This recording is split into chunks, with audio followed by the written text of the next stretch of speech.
الحمد للہ رب العالمین والصلاة والسلام علی سید الانبیاء والمرسلین وعلی آلہ الطیبین الطاہرین اما بعد فاعوذ باللہ من الشیطان الرجیم بسم اللہ الرحمن الرحیم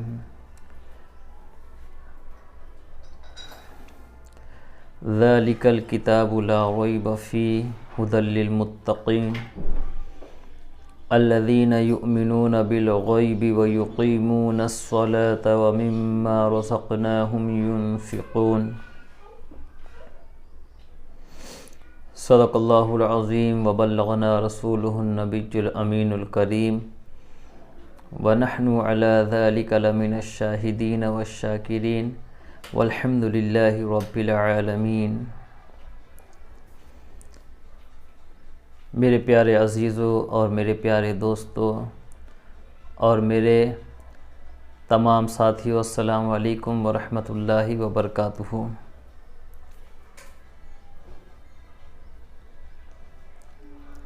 اسلام کی بنیاد 5 ارکان پر ہے۔ اس بات کی گواہی دینا کہ اللہ کے سوا کوئی معبود نہیں اور محمد صلی اللہ تعالیٰ علیہ وسلم اللہ کے سچے رسول ہیں، اور نماز قائم کرنا اور رمضان المبارک کے روزے رکھنا اور زکوٰۃ ادا کرنا اور حج بیت اللہ کرنا، اللہ اور اس کے پیارے حبیب صلی اللہ علیہ وسلم پر ایمان لانے کے بعد ایک مومن پر سب سے اہم فریضہ نماز کی ادائیگی ہے۔ سب سے پہلے نماز کے متعلق اللہ تعالیٰ کے وہ ارشادات پڑھیں جن کو پڑھ کر ہمارے دلوں میں نماز کی عظمت و محبت اور اس کی ادائیگی کا جذبہ پیدا ہو۔ قرآن مقدس میں جا بجا نماز قائم کرنے کا حکم دیا گیا، چنانچہ سورہ بقرہ کی ابتدائی آیات میں اللہ رب العزت نے ارشاد فرمایا، ذالک الکتاب لا ریب فیہ ھدی للمتقین الذین یؤمنون بالغیب ویقیمون الصلاة ومما رزقناہم ینفقون۔ وہ بلند رتبہ کتاب کوئی شک کی جگہ نہیں، اس میں ہدایت ہے ڈر والوں کے لیے جو بن دیکھے ایمان لائیں اور نماز قائم رکھیں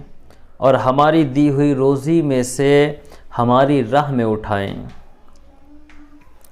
میرے پیارے آقا علیہ الصلاۃ والتسلیم کے پیارے دیوان و قرآن مقدس جو پرہیزگاروں کے لیے ہدایت ہے، اسی قرآن مقدس نے پرہیزگاروں کی صفات بھی بیان فرمائی ہے، جس میں سب سے اہم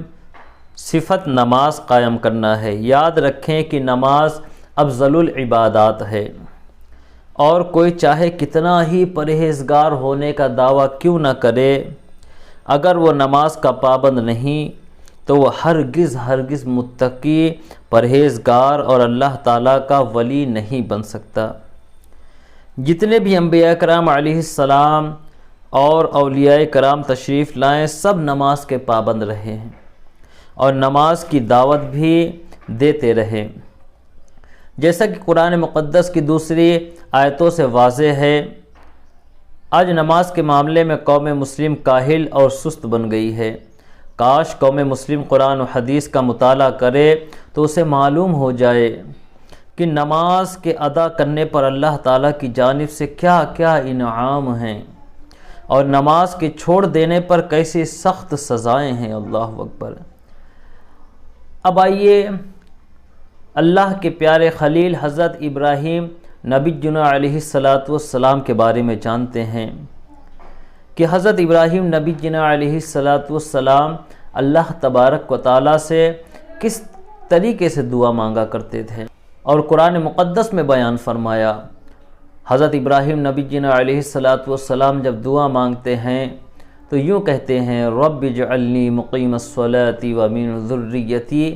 ربنا وتقبل دعا۔ اے میرے رب، مجھے نماز کا قائم کرنے والا رکھ، اور میری اولاد کو اے ہمارے رب اور ہماری دعا سن لے۔ اس آیت کریمہ سے سبق ملتا ہے کہ انبیاء اکرام علیہ السلام نماز کے قائم رکھنے کی دعا اپنے لیے اور اپنی اولاد کے لیے کرتے تھے۔ وہ حضرت ابراہیم علیہ السلام جو معمار کعبہ ہیں اور خلیل اللہ بھی ہیں، اور حج جیسے اہم فریضہ کی ادائیگی میں مرکزی کردار کے مالک ہیں، وہ نماز کے ادا کرنے سے متعلق صرف دعا ہی نہیں کرتے بلکہ اس کی قبولیت کی بھی دعا کرتے ہیں۔ اس سے سمجھ میں آتا ہے کہ حضرت خلیل ابراہیم نبی جناب علیہ السلام کی نگاہ میں نماز کی کیا اہمیت تھی۔ آج ہم اپنے لیے اور اپنی اولاد کے لیے صرف دنیاوی فوائد اور عیش و عشرت کی ہی دعا کرتے ہیں۔ کاش ہم انبیاء کرام کے نقش قدم پر چلتے ہوئے نماز قائم کرنے کی کوشش کرتے اور اپنی اولاد کو بھی نماز کا پابند بناتے۔ میرے پیارے آقا علیہ الصلاۃ والتسلیم کے پیارے دیوانوں، باپ کی بیٹے کو نصیحت کہ حضرت لقمان نے اپنے بیٹے کو کس طریقے سے نصیحت فرمائی کہ اللہ تبارک و تعالیٰ نے اسے بھی قرآن مقدس میں بیان فرمایا، یا بنی اقیم الصلاۃ وامر بالمعروف ونہ عن المنکر واصبر علی ما اصابک۔ اے میرے بیٹے، نماز برپا رکھ اور اچھی بات کا حکم دے اور بری بات سے منع کر، اور جو افتاد تجھ پر پڑے اس پر صبر کر۔ اس آیت کریمہ سے پتہ چلتا ہے کہ ایک باپ کی نصیحت اپنی اولاد کے سلسلے میں کیا ہونی چاہیے۔ حضرت لقمان جو اللہ تعالیٰ کے برگزیدہ بندے ہیں، جن کے اقوال حکمت و دانائی سے بھرے ہوئے ہیں، انہی کا ایک قول ہے کہ اللہ رب العزت نے قرآن پاک میں بیان فرمایا ہے۔ وہ قول کیا ہے؟ وہ قول یہی تو ہے کہ اے میرے بیٹے، نماز قائم کر اور اچھی باتوں کا حکم دے۔ اس سے یہ سمجھ میں آتا ہے کہ ایک باپ کو اپنی اولاد کے لیے دنیاوی ضرورتوں کے ساتھ ساتھ دینی امور کا بھی ضرور خیال رکھنا چاہیے۔ آئیے ہم عہد کریں کہ ہم خود بھی نماز کے پابند رہیں گے اور اپنی اولاد کو بھی پابند نماز بنانے کی کوشش کریں گے۔ اللہ تعالی ہمیں اور ہماری اولاد کو اور تمام اہل خانہ کو نماز کی پابندی کرنے کی توفیق عطا فرمائے، آمین۔ تو میرے پیارے آقا علیہ الصلاۃ والتسلیم کے پیارے دیوانوں، یقیناً نماز پڑھنا اللہ تبارک و تعالیٰ کو بے پناہ پسند ہے، اور جو نمازوں کی پابندی کرتے ہیں، جو نماز پڑھتے ہیں اللہ تبارک و تعالیٰ کی رضا کے لیے، تو اللہ تبارک و تعالیٰ بھی انہیں اپنا قرب عطا فرماتا ہے۔ علیہ الصلاۃ والتسلیم کے پیارے دیوانوں، یقیناً نماز اللہ تبارک و تعالیٰ سے قریب ہونے کا بہترین ذریعہ ہے، اور یقیناً جو نماز نہیں پڑھتا وہ کبھی اللہ تبارک و تعالیٰ کا قرب حاصل نہیں کر سکتا۔ اس کے لیے جو نماز نہیں پڑھتے ان کے لیے دونوں جہاں میں ذلت و رسوائی ہے، اس زمین میں بھی وہ ذلیل و خوار ہو جائیں گے، اور کل بروز قیامت اللہ تبارک و تعالیٰ کی بارگاہ میں شرمسار ہوں گے، اور یقیناً اللہ تبارک و تعالیٰ ان سے سخت ناراض ہوگا، اور یہ وہی لوگ ہوں گے جنہیں اللہ تبارک و تعالیٰ نار جہنم میں داخل فرمائے گا۔ اس لیے خدا را نماز کی اہمیت کو سمجھو۔ اللہ تبارک و تعالیٰ کا قرب حاصل کرنے کا بہترین ذریعہ نماز ہے، نماز کو کسی بھی حال میں نہ چھوڑو، اس لیے کہ نماز دونوں جہاں کی کامیابی کا بہترین ذریعہ ہے۔ اب آئیے میں آپ سب کو حضرت کعب رضی اللہ تعالی عنہ کی حدیث مبارکہ سناتا ہوں۔ مروی ہے کہ حضرت کعب رضی اللہ تعالی عنہ نے بیان فرمایا کہ جب کسی بندہ مومن کی موت ہو جاتی ہے، یعنی اس کا وصال ہو جاتا ہے، تو جب اسے قبر میں دفنا دیا جاتا ہے تو اللہ تبارک و تعالی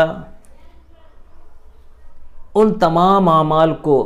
جو اس نے دنیا میں اللہ عز و جل کی رضا و خوشنودی کے لیے کیے ہیں، اللہ تبارک و تعالیٰ انہیں بولنے کی طاقت اور قوت عطا فرماتا ہے۔ اور جب سارے لوگ اس بندے کو دفنا کر چلے جاتے ہیں تو عذاب کے فرشتے اس بندے کے پیروں کی طرف سے آتے ہیں۔ جب فرشتے پیروں کی طرف سے آتے ہیں تو نماز ان فرشتوں اور اس میت کے درمیان حائل ہو جاتی ہے، یعنی بیچ میں آ جاتی ہے اور کہتی ہے کہ ہٹو یہاں سے، تمہارا یہاں کوئی کام نہیں۔ یہ بندہ اللہ عز و جل کی خوشنودی کے لیے، اللہ تبارک و تعالیٰ کی رضا کے لیے انہی پیروں پر کھڑے ہو کر رات رات بھر عبادت کیا کرتا تھا۔ جب بندہ مومن کے دوسرے حصے کی طرف سے عذاب کے فرشتے آنے کی کوشش کرتے ہیں تو حج اور جہاد ان فرشتوں کے درمیان حائل ہو جاتے ہیں اور کہتے ہیں ٹھہر جاؤ، رک جاؤ، تمہارا یہاں کوئی کام نہیں، اس لیے کہ اس نے اپنے جسم کو مشکل میں ڈال کر اللہ تبارک و تعالیٰ کے لیے حج کیا، اور اس نے اللہ تبارک و تعالیٰ کی خوشنودی کے لیے اس نے اپنی جان کو غم میں ڈال کر اللہ تبارک و تعالیٰ کی رضا کے لیے اس نے جنگ کیا اور لوگوں دشمنوں سے لڑا۔ اللہ اکبر۔ اور پھر فرشتے جب اس کے ہاتھ کی طرف سے آتے ہیں تو صدقہ کہتا ہے رک جاؤ، ٹھہر جاؤ،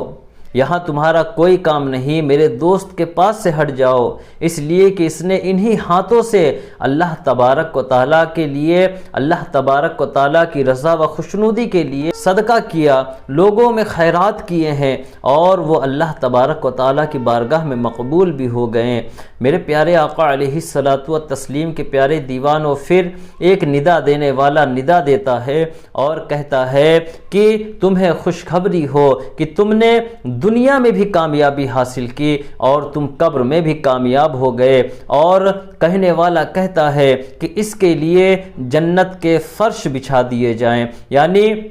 جنت کے فرشتے اس کی قبر میں جنت کا فرش بچھا دیتے ہیں اور اس کے لیے جنتی لباس لایا جاتا ہے، اور اس کے لیے اس کی قبر میں جنت کی کھڑکیاں کھول دی جاتی ہیں اور اس کی قبر کو حد نگاہ تک کشادہ کر دیا جاتا ہے۔ تو میرے پیارے آقا علیہ الصلاۃ والتسلیم کے پیارے دیوانوں، ذرا غور کریں،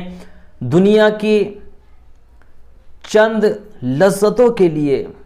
ہم آج اپنی آخرت کو تباہ و برباد کر رہے ہیں۔ ہم چند پیسوں کے لیے ہم اللہ تبارک و تعالیٰ کی نافرمانی کر رہے ہیں۔ یقیناً یہ تمام چیزیں خسارے والی ہیں۔ اللہ تبارک و تعالیٰ نے قرآن مقدس میں ارشاد فرمایا قل متاع الدنیا قلیل، کہ دنیا دھوکے کا مال ہے، چاہے وہ جان کی شکل میں ہو، چاہے وہ مال کی شکل میں ہو، چاہے وہ اولاد کی شکل میں ہو، سب کچھ دھوکا ہے۔ ہم اس دنیا میں آئے تو یقیناً کسی مقصد کے تحت آئے ہیں، کیونکہ اگر مقصد نہ ہوتا تو موت بھی نہ ہوتی۔ تو اللہ تبارک و تعالیٰ نے اسے بھی قرآن مقدس میں واضح لفظوں میں فرما دیا الذی خلق الموت والحیات لیبلوکم ایکم احسن عملا، کہ دیکھیں تم میں کون بہتر ہے جو بہتر عمل کرتا ہے۔ اور ہم نے زندگی اور موت کو اسی لیے پیدا کیا، ہم نے زندگی اور موت کو اسی لیے پیدا کیا کہ دیکھیں تم میں کون ہے بہتر جو عمل کرتا ہے۔ تو ہماری زندگی کا مقصد یہی ہے، اور اللہ تبارک و تعالیٰ نے قرآن مقدس پہ دوسرے مقام پر واضح لفظوں میں فرما دیا وَمَا خَلَقْتُ الْجِنَّ وَالْإِنسَ إِلَّا لِيَعْبُدُونَ، کہ ہم نے جن اور انسان کو صرف اپنی عبادت کے لیے پیدا کیا ہے۔ تو اپنی زندگی کی حقیقت کو سمجھیں، اپنی زندگی کے مقصد کو سمجھیں، اور اللہ تبارک و تعالیٰ کی رضا کی خاطر زندگی گزارنا شروع کر دیں۔ اللہ تبارک و تعالیٰ دونوں جہاں کی ضرور خیر و عافیت عطا فرما دے گا۔ اور نمازوں کو کسی بھی حال میں نہ چھوڑیں، بلکہ اگر آپ کا بچہ 7 سال کا ہو گیا تو اسے نماز کی تاکید کریں، نماز کی فضیلت بتائیں، تاکہ وہ نماز پڑھنا 7 سال کی عمر سے نماز پڑھنا شروع کر دے۔ اور جب بچہ 10 سال کا ہو جائے تو اس پر سختی کر کے، اسے مار کر نماز کے لیے جو ہے تاکید کریں۔ جب آپ کا بچہ 7 سال کا ہو جائے تو اسے نماز کی تاکید کریں، نماز کی فضیلت بتائیں، نماز سے کیا کیا فائدہ ہوتا ہے، نماز کے کتنے سارے بینیفٹس ہیں، سب اپنے بچوں کو بتائیں تاکہ ان کے دلوں میں نماز کے لیے محبت پیدا ہو۔ اور جب آپ کا بچہ 10 سال کا ہو جائے تو اس پر سختی کریں اور سختی کے ساتھ نماز پڑھانے کی کوشش کریں، اور اگر والد اس بچے کے مسجد میں نماز ادا کرتے ہیں تو اس کے ساتھ بھیجیں تاکہ وہ اپنے والد کو نماز پڑھتا ہوا دیکھے، تاکہ جو ہے اسے نماز پڑھنے کا طریقہ بھی معلوم ہو جائے اور نماز کے لیے اس کے دل میں محبت بھی پیدا ہو جائے۔ آپ کا بچہ ایسا ہونا چاہیے کہ دنیا کے کسی بھی کونے خطے پہ ہو، لیکن جب بھی اللہ اکبر کی صدائیں اس کے کانوں سے ٹکرائیں تو وہ فوراً جو ہے مسجد کی طرف دوڑتا ہوا چلا جائے اور اللہ تبارک و تعالیٰ کی بارگاہ میں سر بسجود ہو جائے۔ تو آئیے اللہ عز و جل کی بارگاہ میں دعا کرتے ہیں کہ اللہ عز و جل ہم سب کو کہنے سننے سے زیادہ عمل کرنے کی توفیق عطا فرما، ہم سب کو پنجگانہ نماز با جماعت ادا کرنے کی توفیق عطا فرما۔ وما علینا الا البلاغ المبین۔ السلام علیکم ورحمۃ اللہ وبرکاتہ۔